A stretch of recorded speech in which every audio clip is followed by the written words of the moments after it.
It's a great way to start our worship service, and welcome to everybody who's here and everybody who's joining us online on this first Sunday in April. It's good to have you here, and I've been looking forward to being together. Especially today, we want to lift up and give thanks to all those who were gathering downtown yesterday in that great demonstration that we had. And as we welcome everyone this morning, I want to especially welcome Kyle and Lori and Cody and Lexi and Lily. We are glad you're here today. Thank you for joining us. I should say we're in the process of kind of a transition. I'm retiring at the end of the month, and so what we're doing is experimenting this month with different ways and styles of worship and different kinds of worship services. Last week the worship service was an issue-focused service dealing with transgender justice. Today we're going to be using children's story, Dr. Seuss. Next week we're going to do a one-act play with Where the Sidewalk Ends, and then we'll see what happens for Easter and beyond that.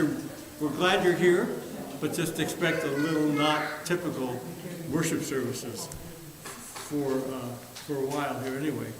And this Sunday is the first Sunday of the month, and so we have birthday backpacks. We support 3 schools, Jefferson, Cooper, and Oak Lawn, and we have a birthday backpack project.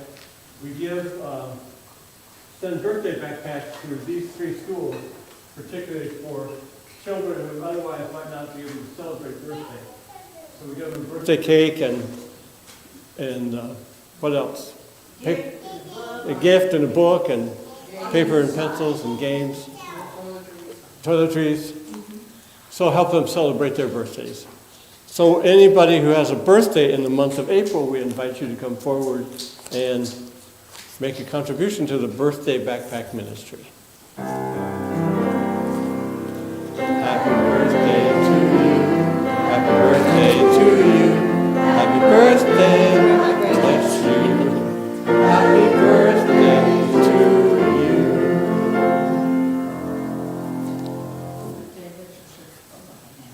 A couple of announcements. Okay, I need some help with some of these announcements. What do we want to say about International Asexuality Day? It's a day dedicated to raising awareness and understanding of asexuality as a sexual orientation, celebrating individuals and promoting acceptance and inclusivity. April 6th, that's today. It took me a while to get that part of the connection. That's today, so today we want to celebrate International Asexuality Day. A women's group is meeting on Wednesday the 9th at 1 o'clock. That's the 9th, this Wednesday. This Wednesday. It was in the communicator for the 16th, but it's actually this Wednesday. And the Spirit Fest is Saturday the 12th at First Christian Church in Newton. Anybody want to add to that? That's it? Yes. I just want to remind everybody, we'll be gathering after church to talk about some more on our church profile. So please stay after church. We're talking some more conversation about our church profile. And some information has been sent out online in advance. But please stay if you are able for that conversation. And then afterwards we're going to do a brief practice for our play for next week. Okay, is that it? All right, then let us gather for our gathering hymn, Turning of the World.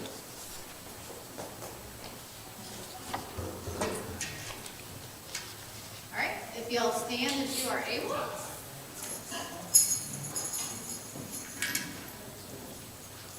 We sing together.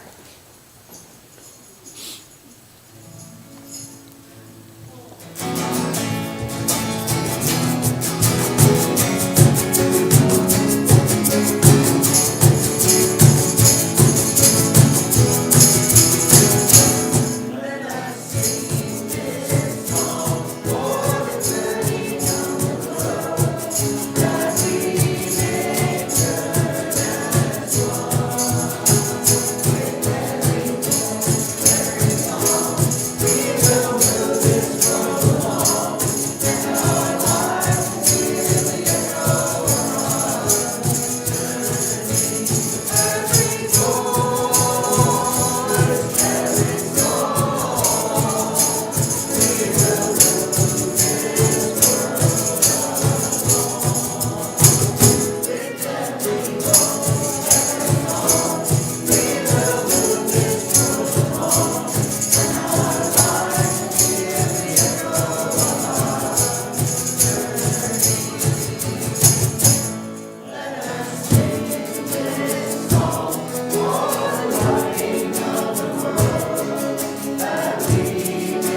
either.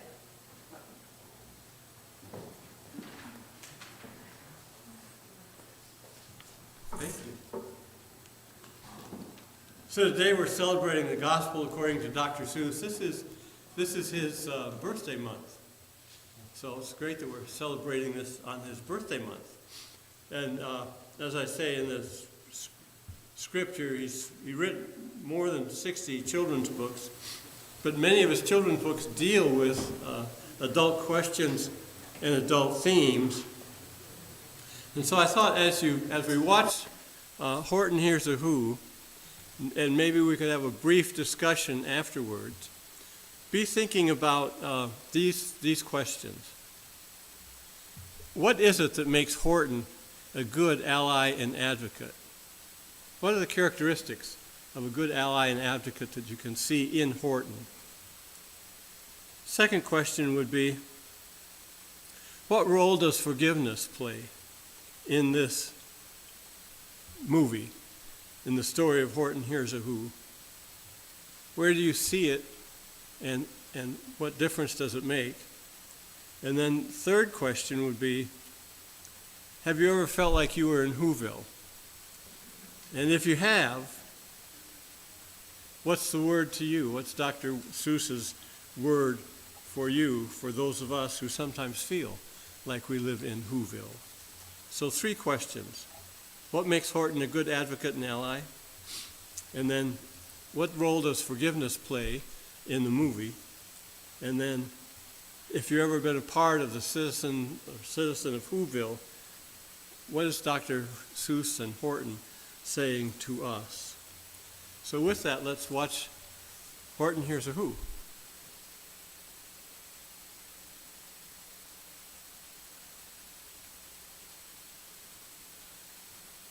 On the 15th of May, in the jungle of Newell, in the heat of the day, in the cool of the pool, he was splashing, enjoying the jungle's great joys, when Horton the elephant heard a small noise. So Horton stopped splashing. He looked toward the sound. "That's funny," thought Horton. "There's no one around." Then he heard it again, just a very faint yelp, as if some tiny person were calling for help.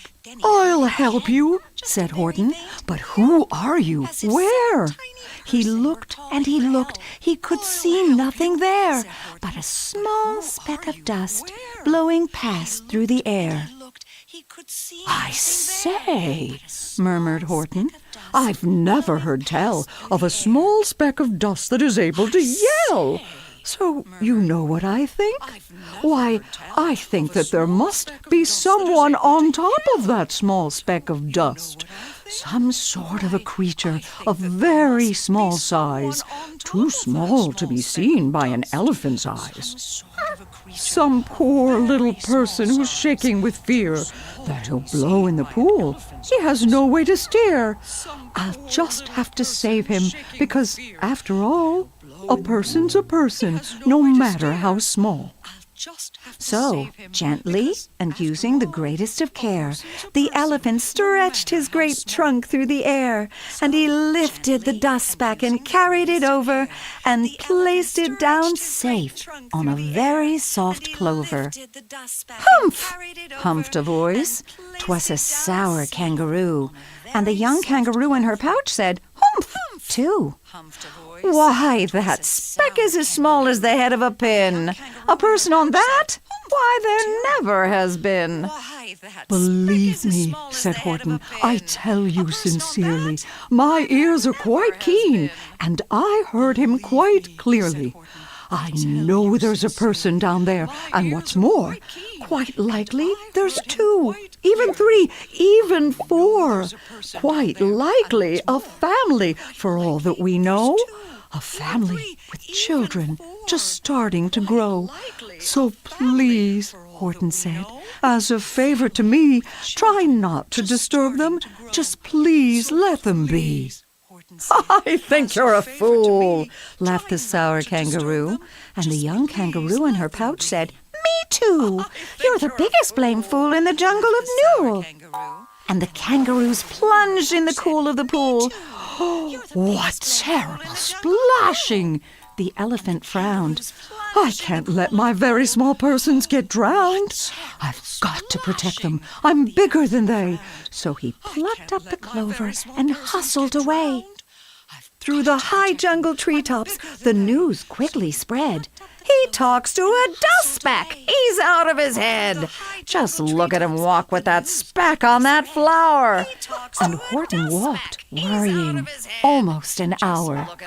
Should I put this speck down? Horton thought with alarm. If I do, these small persons may come to great harm. I can't put it down, and I won't. After all, a person's a person, no matter how small. I can't put it down, and I won't. After all, a person's a person, no matter how small.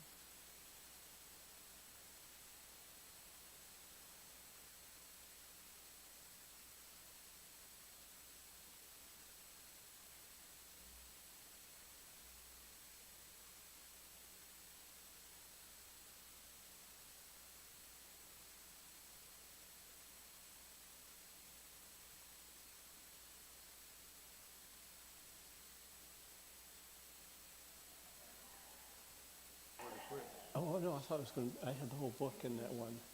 It's almost 20 minutes. So that was the first time, and that's the end. Oh, dear. Well, miscommunication between me and our technician crew here. So that's the end of the story, but it's enough to get a sense of what is it that makes Horton an advocate, a good advocate. He was taking care of something that others considered small, but it was important to him to make sure that person was safe. What did he do first of all? He listened. Secondly, he had empathy. He had some connections emotionally, and then what's the third thing maybe he did? He acted. So he had empathy, he listened, he acted. He followed through. And he followed through. He stayed loyal to what he made some commitments. And he kept responsible, right? When there were attacks on him or questions about him, he stayed loyal to what he had committed to. When he said he was going to make a commitment to protect and keep the animals. In spite of the fact that other people were laughing at him. In spite of the fact that he was being ridiculed and charged and called all kinds of names, if you can imagine something like that happening. Can you dig deep and remember any more of the story?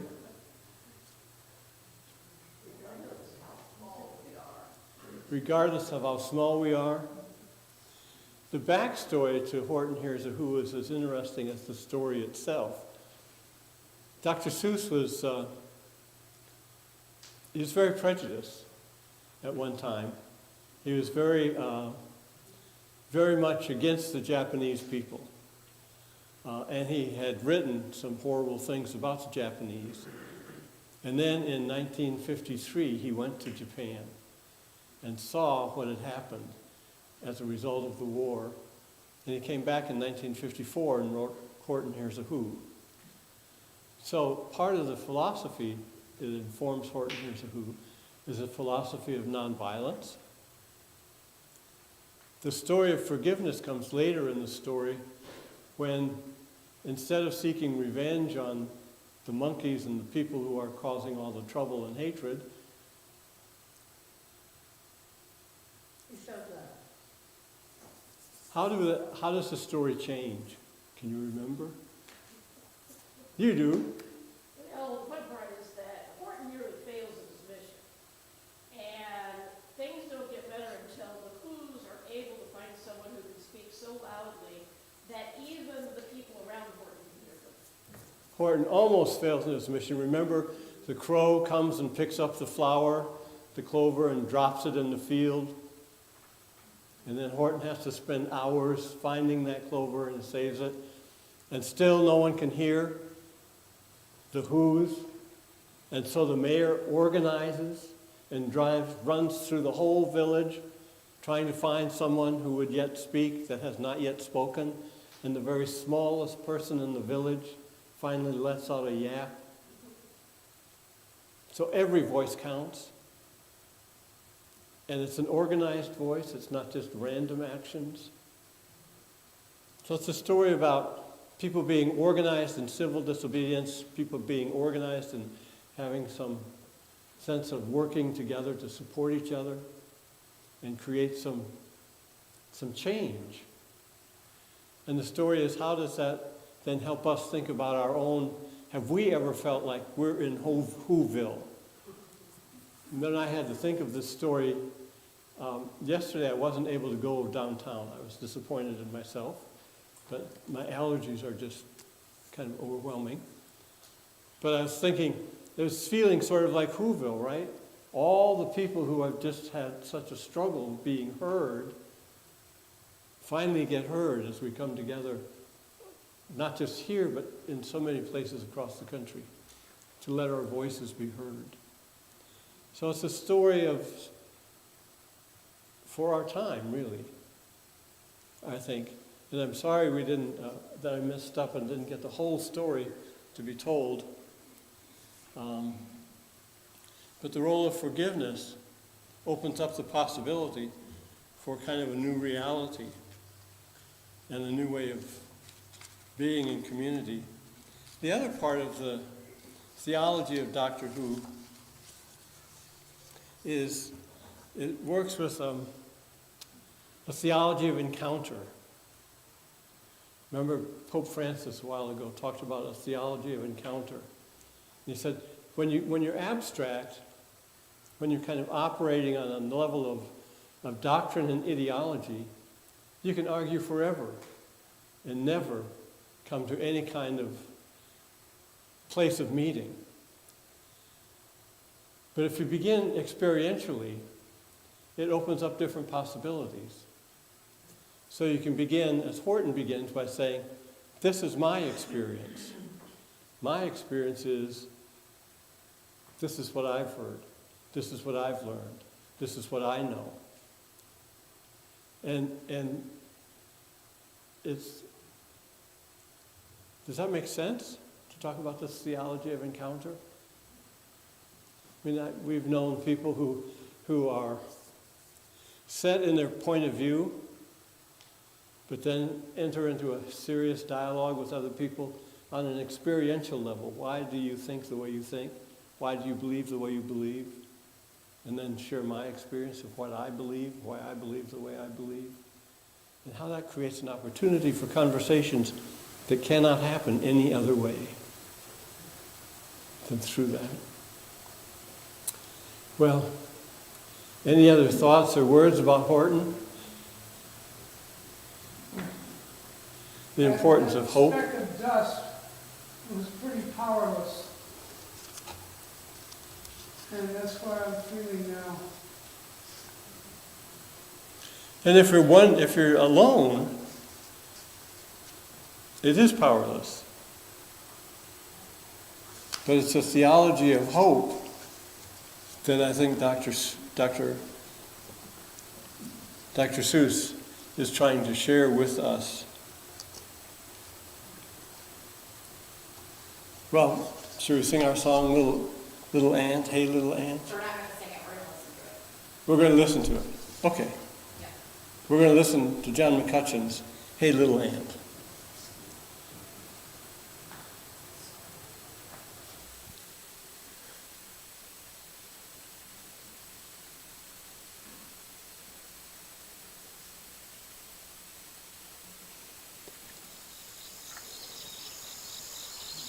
Hey, little ant, down in that crack, can you hear me? Can you talk back? See my shoe? Can you see that? Well, now it's gonna squish you flat. Please, oh please, do not squish me. change your mind and let me be. I'm on my way home with a crumb of pie. Please, oh please, don't make me die. Anyone knows that ants can't feel. Why, you're so tiny, you don't look real. You're so tiny, you don't look real. Small. I'm so I don't big, think it'll hurt and you're so small. But you are I don't think it'll hurt at all. But you are a giant, and giants can't know how it feels to be an ant. Come down close, I think you'll see that you are very much like me. Like you. What? I've got a home Are you and a crazy? family too. Me like you? You're just I've got a home and a family runs too. around. And you? No one You're would just care a if my speck foot came that down. runs around. No one would care if my foot came down. Oh, big friend, you are so wrong. My nestmates need me 'cause I am strong. I dig our nest and feed baby ants too. I must not die beneath your shoe. My mom says that ants are rude. Well, They carry off our my picnic mom food. says that ants They are steal rude. our chips and our They carry breadcrumbs off our too. picnic food. It's good if I They squish steal a our crook chips and like our you. breadcrumbs too. It's good if I squish a crook like you. Hey, I'm not a crook, kid. Read my lips. Sometimes ants need crumbs and chips. Why one little chip feeds my whole town? You must not let your But all shoe my come down. friends squish ants each day. But Squishing all ants my is- friends is a squish game ants we each play. day. They're Squishing looking at ants me. is a They're game we listening play. They're looking at They me. all say I should They're squish listening you. too. Well, I can And they all say I should squish you. Well, I can see you're big and strong. Decide for yourself what's right and wrong. If you were me and I were you, Should the what ant get would you want me to Should do? the ant go free? Should the ant get It's up to squished? the kid. Should the not up ant to go me. free? So we'll leave It's that up to the kid. with the not raised up up to me. shoe. So we'll leave What that do you kid think with that the raised up shoe. do? What do you think that kid should do?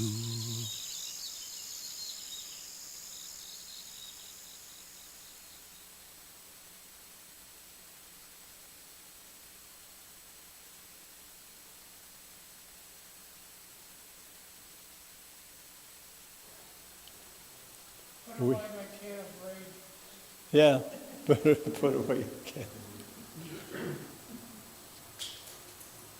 He had another story that I mentioned here, Yertle the Turtle.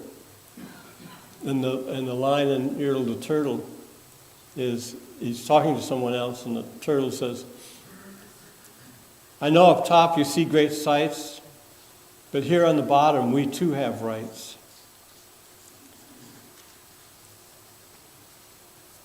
That book was banned from publication in 2021.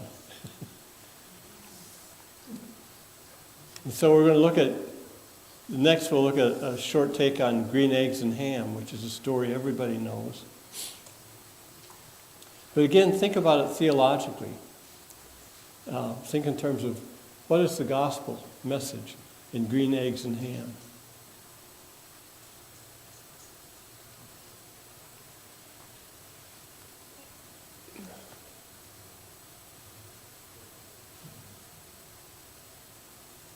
I am Sam. I am Sam. Sam I am. That Sam I am? That Sam I am? Ugh, I do not like that Sam I am. Do you like green eggs and ham? I do not like them, Sam I am. I do not like green eggs and ham. Would you like them here or there?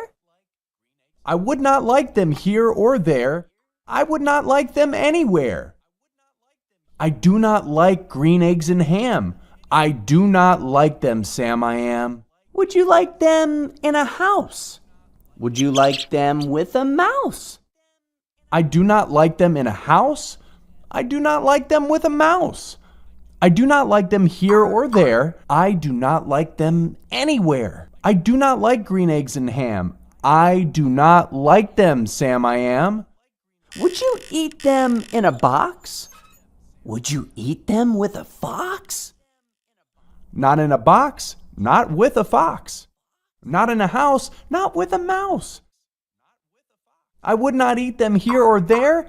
I would not eat them anywhere. I would not eat green eggs and ham.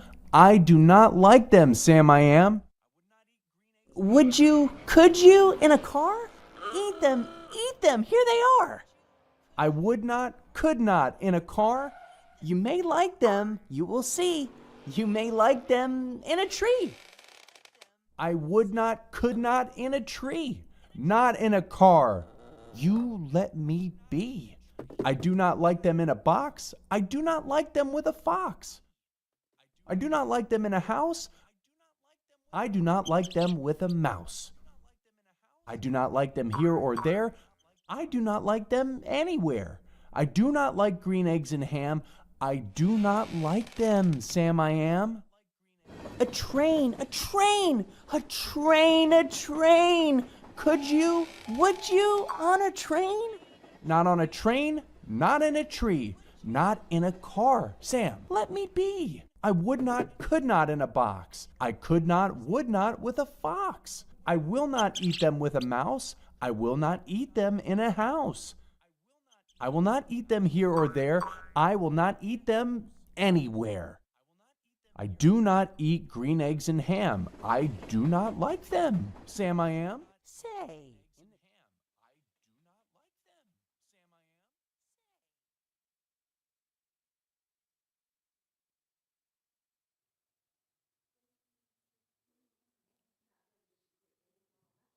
We didn't get to the conversion, did we? So what is the story of the conversion? He tries them, and he likes them, the experience. He wrote that book. He was challenged by his editor, Bennett Cerf, to see if he could write a children's story using 50 words. And so he wrote Green Eggs and Ham, which became the most popular of all of his books. And then theologians and theological types got a hold of the story, and they said, Sam I Am, the I am statement, of course, is the great statement of God on the mountain talking to Moses. Moses says, who are you? Who can I tell? Who should I say sent me? And God's answer is, I am who I am. Or also, I will be who I will be. Or in the New Testament, and Jesus has, in John particularly, these I am statements. So I am is kind of the story of the presence of God in the midst of life. And part of theologically then the challenge of Sam I Am becomes how do we recognize the divine in places that we otherwise reject or perhaps fear out of our own prejudice or our own certainties or our own biases. And what does it take for us to expand our horizon? Can you think of a time maybe when you have felt like Sam I Am and had an encounter where suddenly you had to see things in a new way? Or have you never had that experience?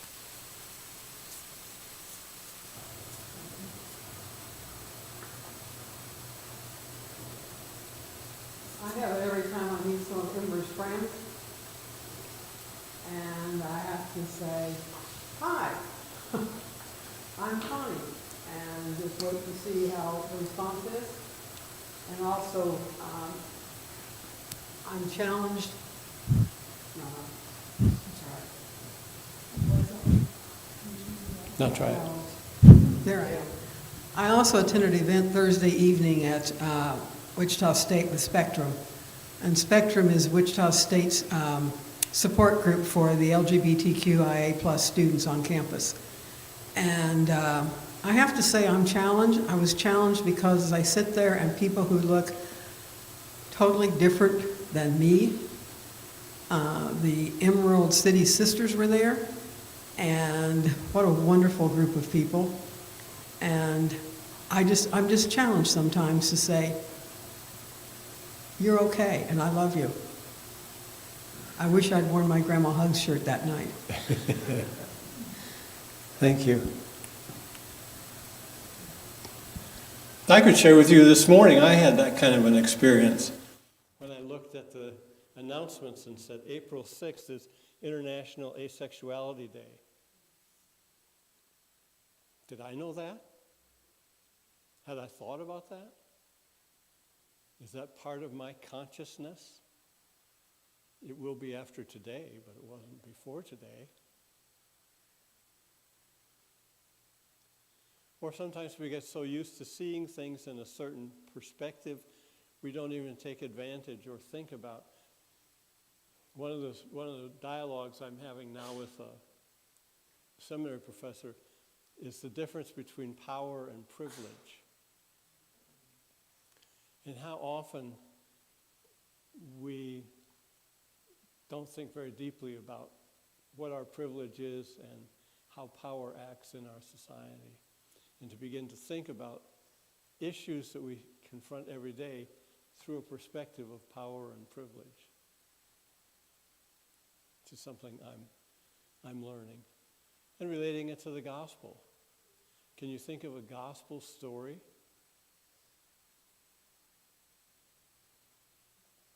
that might have been part of an inspiration for a story like Sam I Am?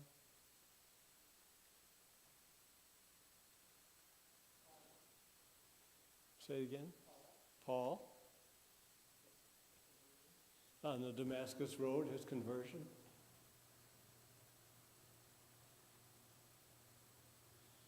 Very good, yeah.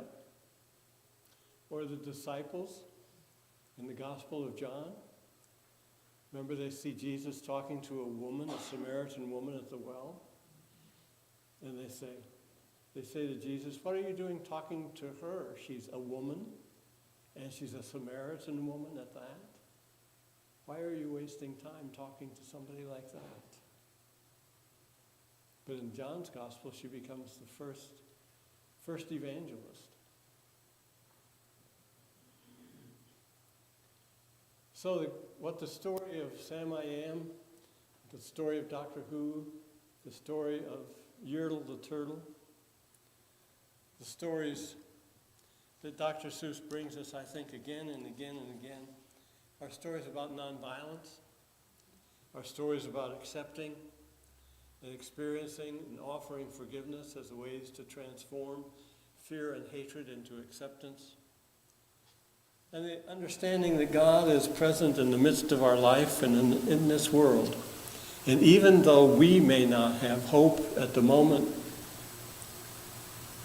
because we are so keenly in tune with our own sense of being members of Whoville, we're challenged to hold on to hope and to witness to hope, grounded as a statement of faith. So here we are. Let us help accept each other.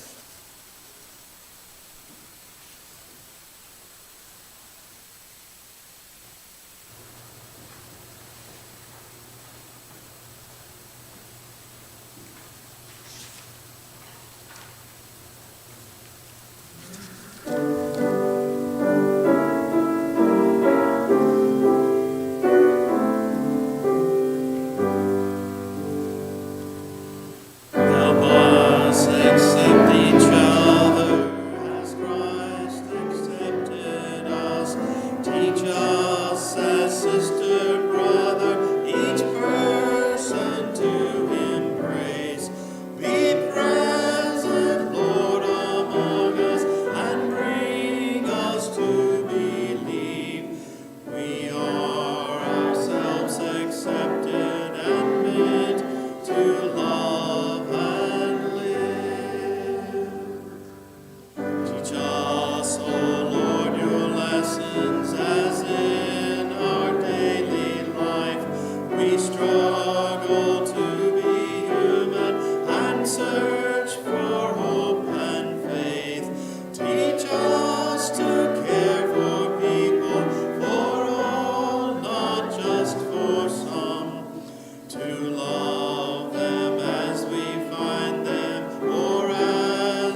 today's encounters with all who are in need, who hunger for acceptance, for righteousness and bread. We need new eyes for seeing, new hands for holding on. Renew us with your Spirit, Lord, free us, make us one.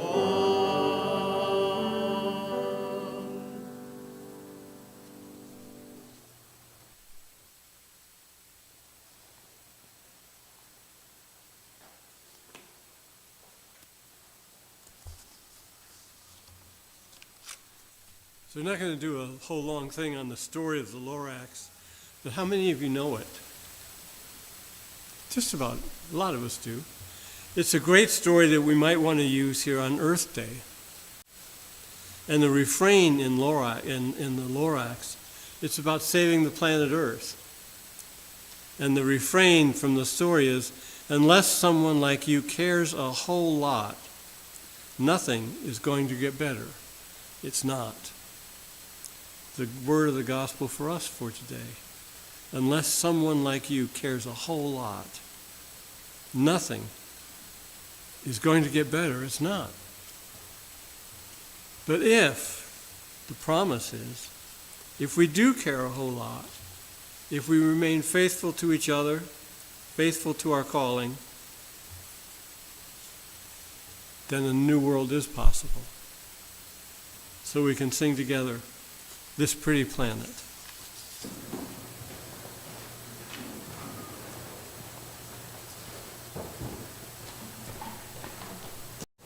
So we're not going to sing this in round today. We'll sing through this twice, and you will hear it again, and we will do it as a round at some point this month. Good, it'll be so exciting.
Part of our worship service is sharing the time of prayers, the prayers of the people.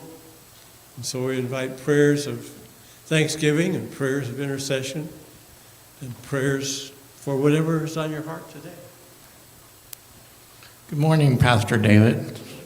It's like I wanted to share. It's like that Barb Hillman pal is not here today. It's like she was having a tough day, so she decided to stay home, get some much needed sleep.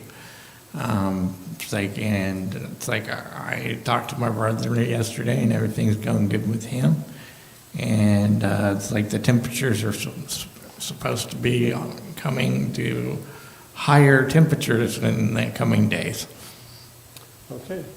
We look forward to coming days and better temperatures, and we lift up Barb in our prayers today and hope that she's recovering and feeling better tomorrow. say, I don't know how many people, many of you were out there yesterday, but it was an absolutely awesome experience. My mom about froze to death, but we had an awesome experience.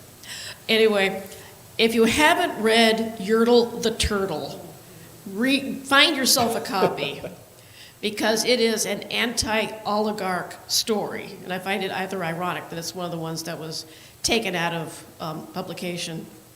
But it's one where the king turtle decides that everything that he sees is his territory, so he stacks himself on the other turtles so that he gets more and more territory, more and more power. But his power, of course, is based on sitting on all these other turtles. And finally, the turtle on the bottom, who's the one responsible for that quote we had earlier, sneezes. And that's when the top turtle ends up in the mud. Something to think about. So Yertle the Turtle is a good story. Thank you. And it's amazing how insightful Dr. Seuss was. I'd like to lift everybody at MCare up. This past Monday, I was invited to the Transgender Visibility Celebration Day picnic at MCare. It was my first time, and it was wonderful. I met so many loving, passionate individuals. It broadened my horizons a lot. Natalie and Lisa and Joan, Reverend David and First Lady Sally and I were there, and it was wonderful. So if next year, attend the MCare picnic. And remember, they're going to be having a garage sale in May, so support MCare. And welcome to Kyle and Alexis. We're glad you're here with us this morning, and we do lift up MCare in our prayers and give thanks for their ministry. And we also lift up Billy in our prayers. What's your good news? Well, I got an apartment in Riverside. I'll be moving Friday. I've been living, as you know, with Lisa and Natalie, and it has been extremely wonderful. So I'm a little sad to leave, but they said I can still come over. As you know, I'm working at Cracker Barrel now, loving it. It's extremely busy, but I love it. And everything is going well. This month, the 15th, will be 1 year that I've had my surgery, and I've lost 229 pounds now. Wow. Well, so we celebrate you and your good news and give thanks. Other news anybody wants to share? Any prayers?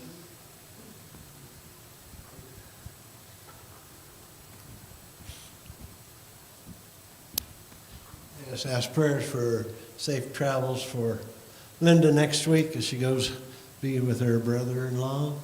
And then Ken, he's traveling back to D.C. today to visit his family and ask for prayer. Safe travels for Ken. All right, we lift them up in our prayers.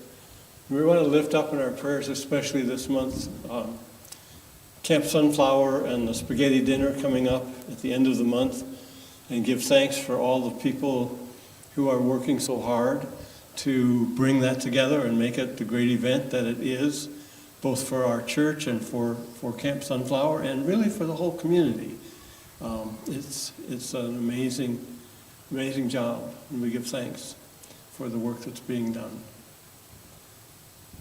Yes.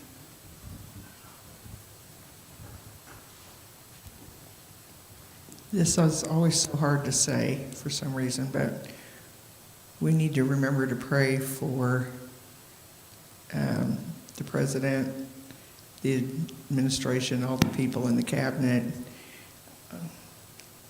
all of it, praying for those who, well, it almost feels like our enemies, praying for our enemies. We do pray for our country and for its leaders.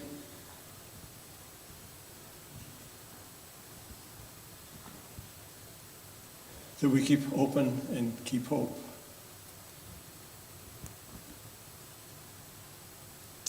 With that, then let us share together in the prayer that Jesus taught us. Holy One, holy and blessed is your true name. We pray for your reign of peace to come. We pray that your good will be done. Let heaven and earth become one. Give us this day the bread we need. Give it to those who have none. Let forgiveness flow like a river between us, from each one to each one. Lead us to holy innocence, beyond the evil of our days. Come swiftly, Holy One, come. For yours is the power and the glory and the mercy. Forever your name is all in one. Amen. And because I have, my allergies are so bad, this morning I've asked Connie if she would lead the communion service. We do communion gathered in a circle, remembering, celebrating the priesthood of all believers, ministering to one another. And as we pass the bread and the cup, then we say to each other, this is the bread of life and the cup of blessing. So I thank Connie for doing that, and I'm probably going to sit over here. Thank you.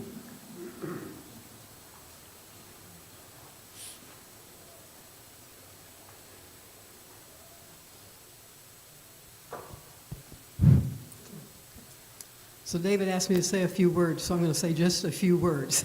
I found out about this when I walked in this morning. So to begin with, I want to talk a minute about our offering, and I just want to remind you all that our loose coins that we put in the offering basket each week go to support our birthday backpack program. And that's where, as David mentioned earlier, we support the children at Jefferson, Cooper, and Oak Lawn elementary schools. And so I would just encourage you to continue to bring your loose coins in support of that particular program. Last week, when Natalie and I were doing the service, we talked about radical hospitality at this table.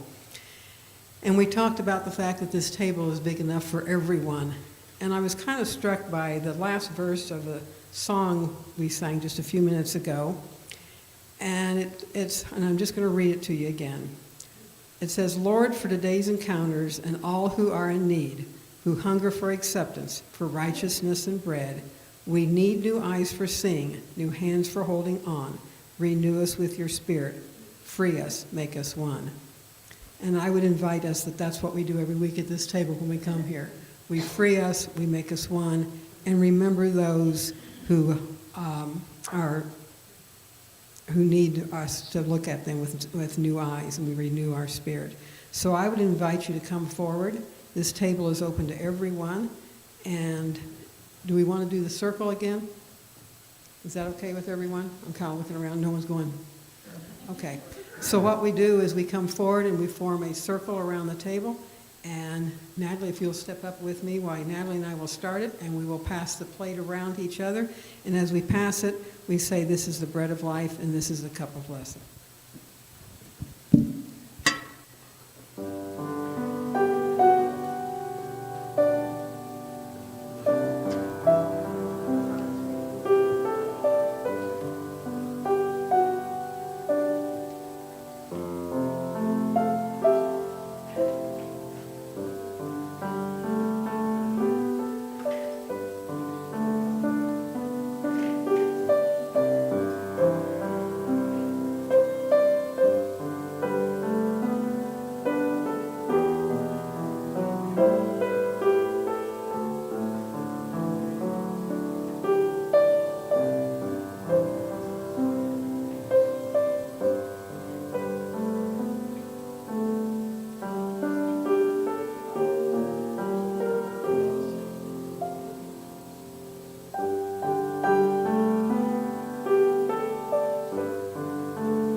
standing and in the circle for our song of sending forth. Lift every voice and sing.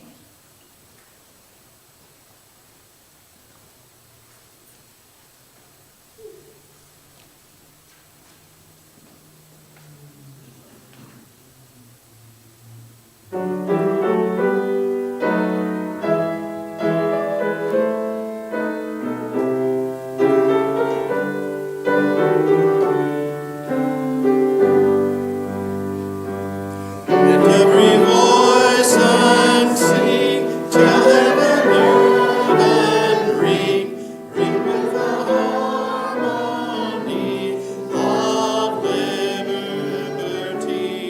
Let our rejoicing rise high as the listening skies. Let it resound loud as the rolling sea. Sing a song full of the faith that the dark past has taught us. Sing a song full of the hope that the present has brought us.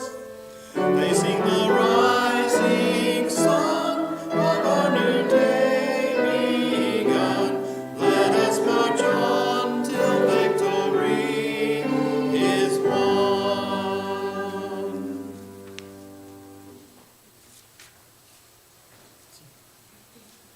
And our benediction. Don't give up. After all, a person's a person, no matter how small. So say it all. Shalom. Shalom.